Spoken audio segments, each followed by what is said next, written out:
N syllabus तो सब गले MBBS सिलेबस तो बेसी माने MBBS में आपको यहाँ आने के बाद बहुत ज़्यादा बर्डन ऑफ थिंग्स याद रखनी पड़ती है। NEET is more tough because much more tough. NEET का एग्जाम हार्ड है। Of course, মই ক'ম যে MBBS is tougher as hello' everyone, as a NEET aspirant সকলোৰে মনত এটা কুৱেশ্যন আহে যে নীট পাছ কৰি উঠাৰ পিছত MBBS লাইফটো ইয়াতকৈ অলপমান ইজি হ'ব নে আৰু বেছি টাফহে হ'বলৈ গৈ আছে। আৰু আমাৰ কোচিঙৰ টিচাৰ্ছবিলাকে কয় যে নীট মে अच्छे से पढ़ो, MBBS में जाके तो तुम्हारा मजा ही मजा है। কিন্তু এই কুৱেশ্যনটো যদি আমি মেডিকোবিলাকক সোধোঁ তেওঁলোকে আকৌ এনচাৰটো অকণমান ডিফাৰেণ্টকৈ দিয়ে।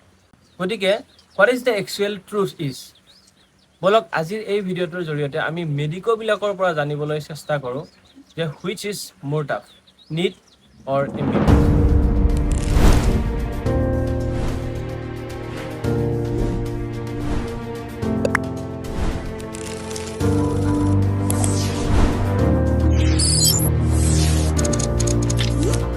नीट की बात करें तो पर्सनली फिजिक्स मुझे बहुत अच्छा लगता था और वही मेरा एक स्ट्रॉन्ग पॉइंट था।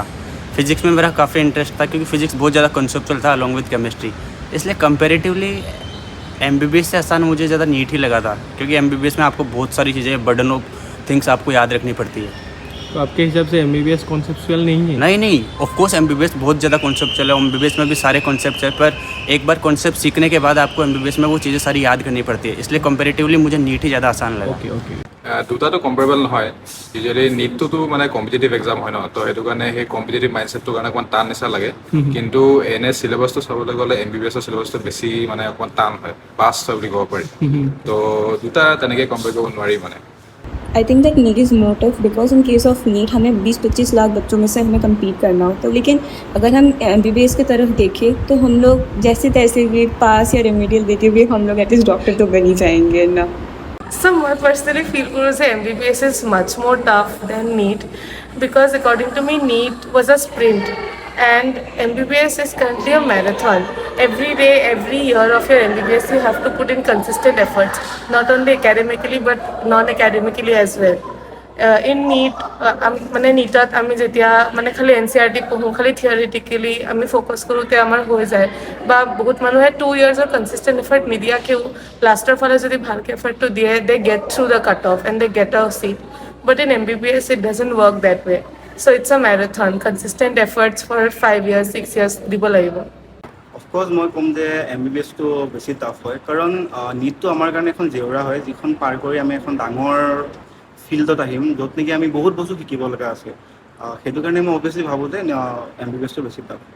मेरे हिसाब से तो नीट का एग्ज़ाम हार्ड है क्योंकि नीट एक गेटवे एग्ज़ाम है। इस गेटवे एग्ज़ाम में क्या होता है यार कि बहुत सारे लोग एक ही दिन में 3 आवर में अपनी किस्मत भी आजमाते हैं और कॉम्पिटिटिव एग्ज़ाम है, करीब 20 से 25 लाख जने पेपर देते हैं। MBBS में आने से ऐसा होता है कि तुम्हारा पाथ क्लियर है, तुमको कोई किसी से कंपटीशन नहीं करना, अपना पढ़ो और पास हो जाओ, अच्छा क्लिनिकल स्किल्स सीखो और बस सब बढ़िया।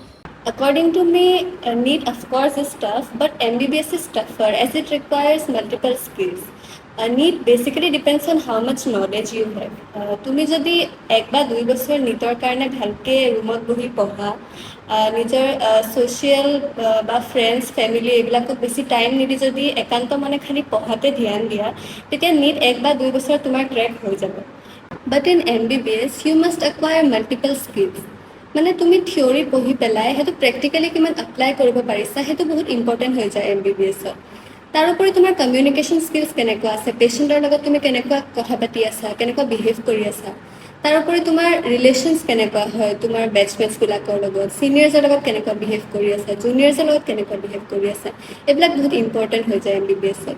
তাৰোপৰি তুমি এক্সট্ৰা কাৰিকুলাৰ এক্টিভিটিছবোৰ কিমান মেইনটেইন কৰিব পাৰি আছা তোমাৰ পঢ়াৰ লগত, কাৰণ MBBS বহুত মনোটনাছ হৈ যায় যদি তুমি সেইবিলাক মেইনটেইন নকৰা।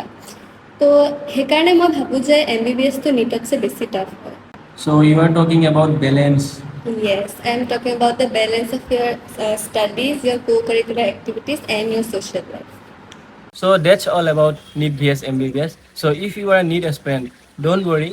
যদি তুমি NEET পাছ কৰি ফেলে এখন মেডিকেল কলেজত এণ্টাৰ কৰিব পাৰিছ, then you have definitely the ability to pass all the exam of your MBBS life. MBBS তো এটা গ্ৰেজুৱেশ্যন লেভেলৰ কোৰ্চ হয়, গতিকে গোটেই 5.5 ইয়াৰ্ছৰ কোৰ্চটো যদি আমি এটা চিম্পল NEET এক্সামৰ লগত কম্পেয়াৰ কৰিবলৈ যাওঁ, ডেফিনেটলি MBBSটো অকণমান টান হৈ যায়।